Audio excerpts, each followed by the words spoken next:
HNN की team लगातार आपको हम दिखा रहे हैं कि किस तरीके से वार्डों की जो निरीक्षण भी कर रहे हैं और वार्डों में किस तरीके का माहौल है, निकाय चुनाव चल रहा है और ऐसे में वार्डों की समस्याएं क्या हैं, कितना काम वार्डों में हुआ है और जो वादे जनता से किए गए थे पार्षद के द्वारा, जो पार्षद रहे वो जनता की उम्मीदों पर कितना खरा उतर पाए हैं और शाहनगर की समस्याएं क्या है, शाहनगर में क्या कुछ विकास कार्य होने चाहिए, क्या मुद्दे लेकर के जनता के बीच में जो है पार्षद प्रत्याशी जो हैं वो आ रहे हैं।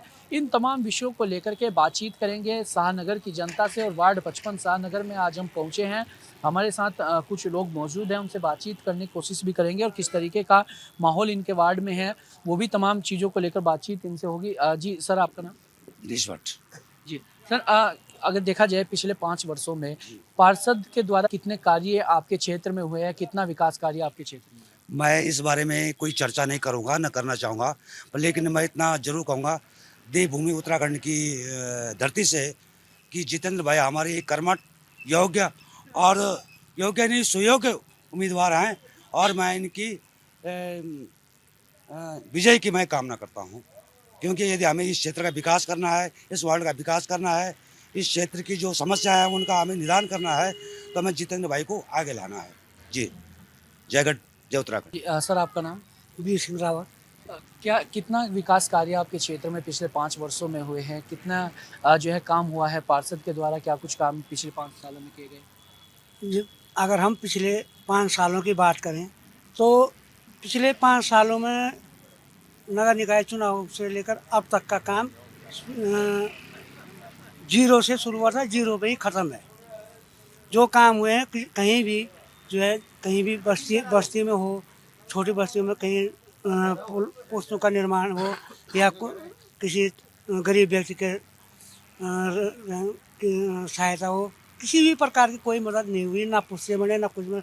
बस्तियों का हाल बुरा हाल है, खस्ता हाल है और शाहनगर की जनता का जो है खस्ता हाल है। कहीं पर भी अगर पार्षद के पास जाते हैं, किसी भी तरह की कोई बात रखते हैं तो पार्षद आगे आने को तैयार, जो निर्वर्तमान पार्षद थे। आज ये है कि सत्ताधारी पार्टी होने के नाते आज उनके खूब चर्चाएं हैं, लेकिन शून्य है भाजपा सरकार की जो है निगम का कार्य जो है शून्य है और शून्य ही रहेगा जब तक ये है।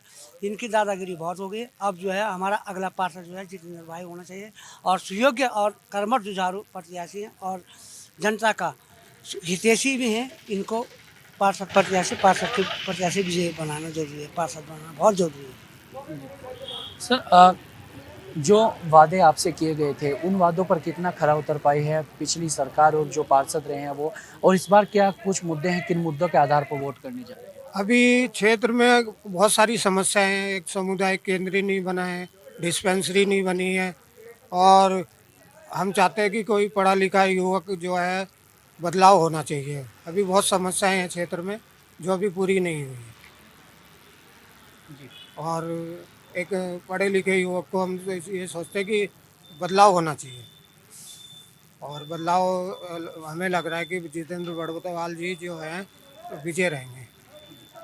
जी, भाई साहब आपका नाम? मेरा अतुल नेगी नाम है और जिस प्रकार से भी लोगों ने समस्याएं ये बताई है, मैं आपको एक विशेष तौर पे ये बात कहना चाहूँगा कि विधानसभा जो हमारे प्रदेश की विधानसभा भी है वो इसी वार्ड में है।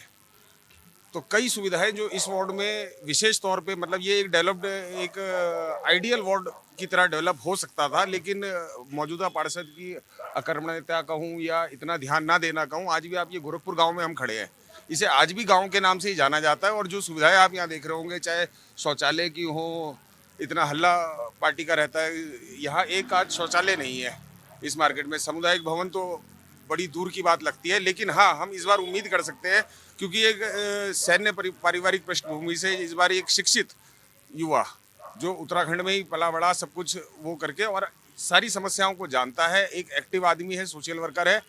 इस बार उम्मीद कर सकते हैं कि ये कुछ जरूर ऐसा चेंज लाएंगे कि ये वार्ड जो कि मैं मानता हूँ कि विशेष वार्ड है जिसमें विधानसभा भी है और इसको कुछ इस तरह डेवलप कर पाएगा। अभी उसकी जो चुनाव की वो होती है घोषणा पत्र वगैरह, उसमें उसने ये वादे जरूर करे हैं कि वो इनके लिए प्रयासरत रहेगा। मैं यही उम्मीद करूँगा कि जनता उसको इस बार मौका दे और वो अपने इन उद्देश्यों में जो उसके मेन उद्देश्य हैं, जैसे सामुदायिक भवन का निर्माण हो गया, मार्केट में शौचालय की व्यवस्था हो गई, ये चीज़ें वो कर पाए और इसको एक अच्छे वार्ड की तरह डेवलप करें। अच्छा बात की जाए जिस तरीके से आप सभी लोगों ने बताया यहाँ पर एक ही वार्ड की समस्याएं तो है लेकिन जो है स्मार्ट सिटी को लेकर के भी तमाम वादे जनता से किए गए 2018 में स्मार्ट सिटी का प्रोजेक्ट भी आया प्रदेश में।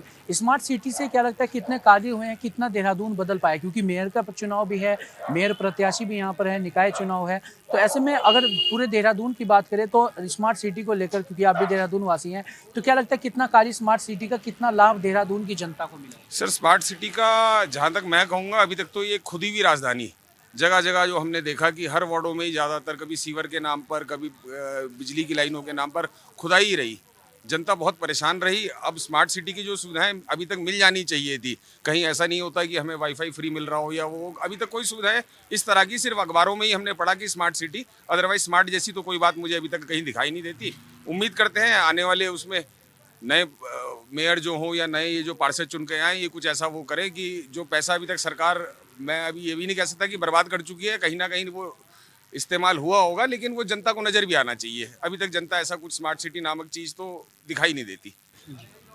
तो ये थी शाहनगर की जनता और शाहनगर में हमने बातचीत की लोगों से, लोगों की राय भी जानी और लोगों का मन टटोलने की कोशिश भी की। ऐसे में लोगों का जो कहना है इस बार लोग जो है वो बदलाव चाह रहे हैं और ऐसे में उनका कहना है कि शाहनगर की जो समस्याएं हैं, चाहे वो सामुदायिक केंद्र यहाँ पर हो या मोहल्ला क्लिनिक हो या सुलभ शौचालय की बात हो, तो इस तरीके की तमाम समस्याएं हैं जो शाहनगर में बनी हुई है। इन समस्याओं को लेकर के जनता इस बार मतदान करने जा रही है और जनता की तो जो तमाम समस्याएं हैं उन समस्याओं के खिलाफ जनता में कहीं ना कहीं आक्रोश भी दिख रहा है। और जिस तरीके से लगातार हम आपको वार्डों में दिखा भी रहे हैं, वार्डों का निरीक्षण भी कर रहे हैं, तो इस तरीके की समस्याएं तमाम वार्डों में देखने को भी मिल रही है, चाहे वो सफाई व्यवस्था हो या डोर टू डोर कूड़ा उठान की व्यवस्था हो या फिर पार्किंग की व्यवस्थाएं हो या फिर शौचालय की व्यवस्थाएं हो।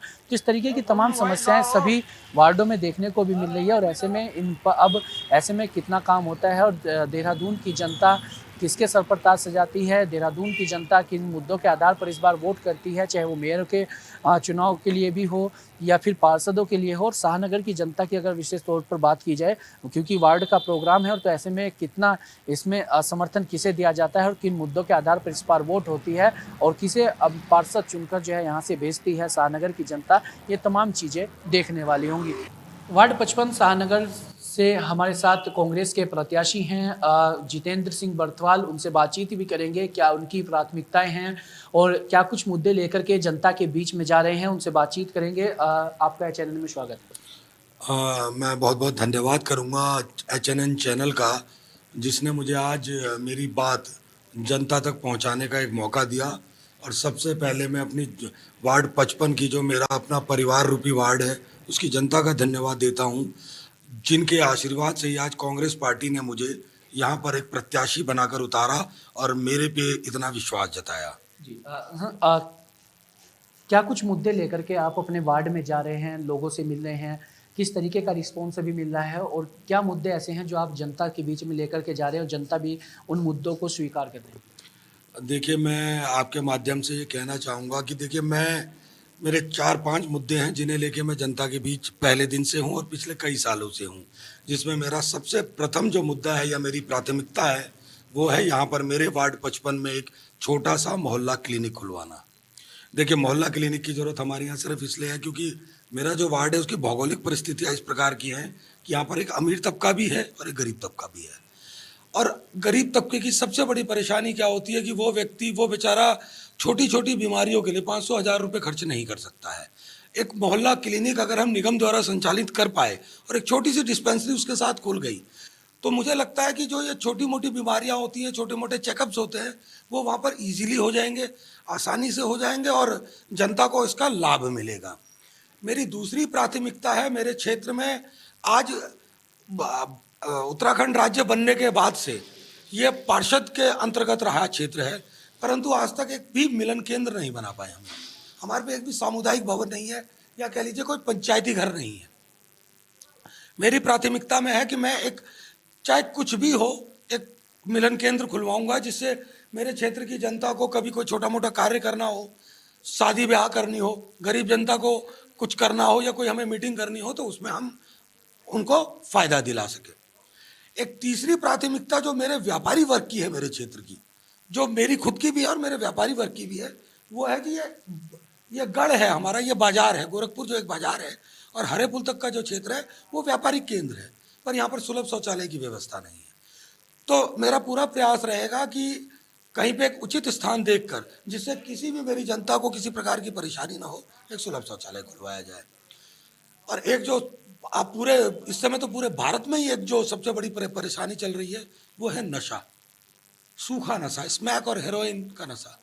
इसके खिलाफ मैं काफ़ी पहले से जंग लड़ता रहा हूँ, पुलिस के साथ भी मिलकर कार्य किया है और खुद भी इस पे कार्य किया है। मेरा पूरा प्रयास रहेगा कि मैं इस नशे के व्यापार को जड़ से उखाड़ दूँ। तो ये थे हमारे साथ कांग्रेस के प्रत्याशी जितेंद्र सिंह बर्थवाल, और साफ तौर पे इन्होंने तमाम अपनी प्राथमिकताएं भी बताई। अगर ये जीत कर आते हैं तो चाहे वो नशा हो, नशे के खिलाफ जिस तरीके से आजकल नशा ज़्यादा बढ़ रहा है, युवा नशे की चपेट में आ रहे हैं जिससे अपना घर बार भी खो रहे हैं, नशा, सुलभ शौचालय, मोहल्ला क्लिनिक, इस तरीके की तमाम ऐसी प्राथमिकताएं इनकी रहेंगी अगर जीत कर आते हैं, और इन मुद्दों पर जो है ये काम भी करेंगे। साथ ही साथ मलिन बस्तियां जो हैं उनको लेकर के भी नियमितीकरण को लेकर के नगर निगम में आवाज़ उठाएंगे। तो इस तरीके के तमाम मुद्दे हैं। अब देहरादून की जनता और वार्ड 55 शाहनगर की जनता की इसके सर पर ताज सजाती है, यह देखने वाली बात होगी। अपने सहयोगी अर्जुन बिष्ट के साथ मैं अरुण सैनी, HNN 24/7 देहरादून।